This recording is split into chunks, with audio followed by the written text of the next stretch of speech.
Μιλήσαμε πριν τις διαφημίσεις και συνδεθήκαμε με το Λονδίνο για τις δράσεις και τις πρωτοβουλίες ανθρώπων που θέλουν να διαφημίσουν την Ελλάδα προς τα έξω.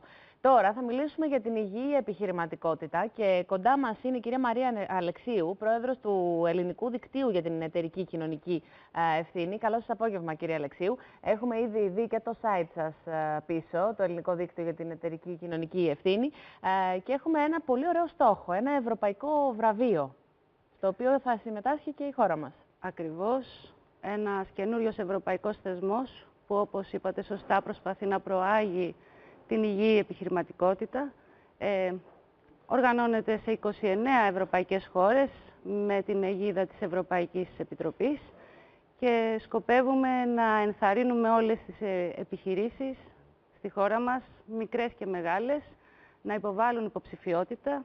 Έχει ανοίξει ο κύκλος υποβολής αιτήσεων για να αναδείξουμε και την προσπάθεια που γίνεται στην Ελλάδα για την εφαρμογή προγραμμάτων κοινωνικής ευθύνης. Η εταιρική κοινωνική ευθύνη ως σύλληψη θέλει τους ομίλους, τις εταιρείες, να δίνουν πίσω στην κοινωνία κάτι από όσα παίρνουν. Πόσο όμως είναι ουσία και πόσο είναι πρόφαση σε μια εποχή μεγάλων κερδών και ορισμένες φορές όχι αγαστών τρόπων λειτουργίας των επιχειρήσεων. Δηλαδή, αντιλαμβάνεστε αυτό το πάω, δεν χρειάζεται να πω περισσότερο. Σαφέστατα.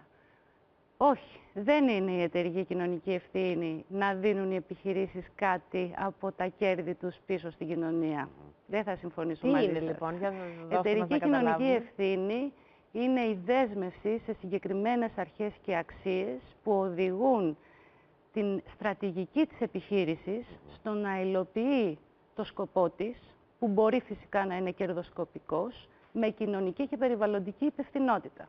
Επειδή μιλήσαμε πριν για υγιή επιχειρηματικότητα, πόσο τονώνει όλη αυτή η διαδικασία την υγιή επιχειρηματικότητα, πόσο βάζει ψηλότερους στόχους και πόσο τη βοηθάει σε αυτούς τους δύσκολους καιρούς που διανύουμε και ξέρουμε ότι είναι πολύ δύσκολο να επιβιώσει μια επιχείρηση.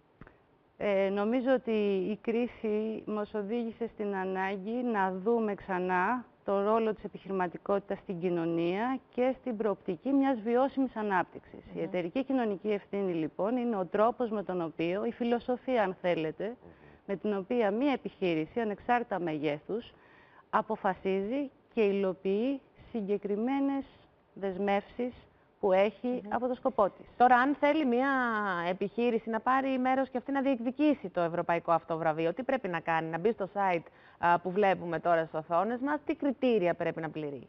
3 είναι τα βασικά κριτήρια. Το πρώτο είναι η συνεργασία. Δηλαδή, τα μεγάλα κοινωνικά ή περιβαλλοντικά ζητήματα, σαφέστατα, δεν απαντώνται με λύσεις που μόνο μια εταιρεία μπορεί να εφεύρει ή να προσφέρει.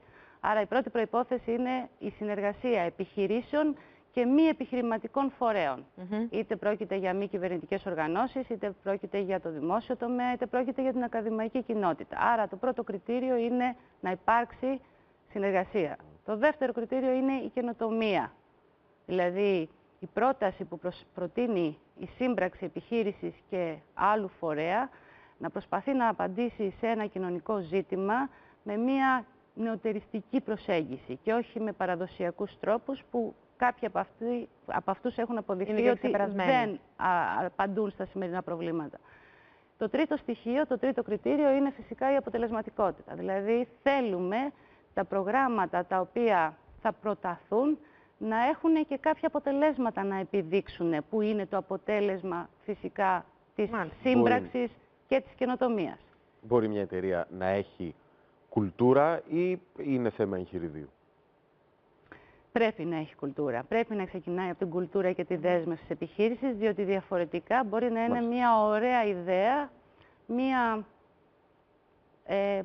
πιθανή προσωρινή λύση ή πρόταση σε ένα συγκεκριμένο ζήτημα, να μην έχει όμως ούτε συνέχεια, ούτε πραγματικό αντίκτυπο. Μέχρι πότε, κυρία Αλεξίου, είναι το πρόγραμμα τώρα αυτό? Μέχρι πότε μπορούν να δηλώσουν συμμετοχή? Μέχρι την 1η Μαρτίου θα δεχόμαστε τις συμμετοχές κατευθείαν στην ιστοσελίδα και από εκεί και πέρα θα μπει στη διαδικασία αξιολόγησης για τα αποτελέσματα. Πολύ. Καλή επιτυχία σε όλους τους συμμετέχοντες. Να είστε καλά. Και εμείς. Λοιπόν, θα αλλάξουμε τώρα τελείως